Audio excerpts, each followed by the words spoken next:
Buonasera a tutti, ciao bambini. La storia di oggi è il racconto della maschera, dove il reale protagonista non è la maschera, ma sono due bambini, due sorelle, di 7 e di 10 anni, che durante la seconda guerra mondiale vengono mandate dal padre a effettuare uno scambio con i tedeschi. L'accampamento dei tedeschi durante la guerra era poco distante dal paese e tutte le popolazioni locali di zona andavano e cercavano di effettuare degli scambi per avere delle cose che non c'erano sul mercato, che non potevano acquistare. Quindi portano dei legumi e chiedono di avere qualcosa in cambio. Il soldato tedesco, abbastanza burlone, prende i legumi e gli fa uno scherzo. Gli dà questo cassone in metallo chiuso.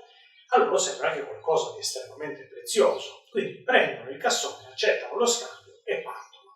Per rientrare dall'accampamento, c'erano 4-5 chilometri, mentre effettuavano questo cammino, innanzitutto immaginatevi la situazione. Le due bambine sono in un momento abbastanza povero della storia d'Italia, quindi non esattamente ben vestite, senza le scarpe, anche con un discreto appetito. Quindi percorrono la strada e immaginano, sognano il contenuto del cassone.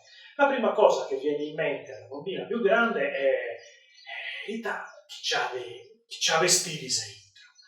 Immagina se ci fossero dei vestiti, dice alla sorella. E la sorella più piccola, e che c'ha crapita, sa? E se ci fossero delle scarpe all'interno, dice alla sorella.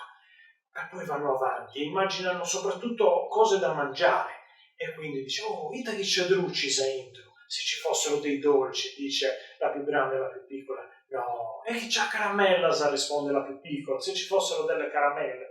Comunque percorrono rapidamente questi pochi chilometri immaginando il contenuto del cassone, fino a che non arrivano a casa. Aprono il portone, il padre immediatamente le nota e chiede, no, ma itami nevettino, cosa avete portato a casa, bambine? Apre il cassone con forza e all'interno vi trovano semplicemente una maschera, per di più non funzionante, rotta. E dopo i primi minuti di leggera ira, regala la maschera alle bambine che la utilizzano per giocare, come avrebbe fatto qualunque bambino in qualunque epoca storica. Quella che è la morale di questa storia non è tanto la burla del tedesco o la maschera, è più che altro quello che dobbiamo imparare da questa storia, quello che dobbiamo augurarci è di non vivere mai una situazione del genere, di non vivere mai la guerra come l'hanno vissuta i nostri nonni e i nostri bisnonni. Io mi auguro che il racconto vi sia piaciuto e vi auguro una buona serata, ci vediamo presto e state a casa.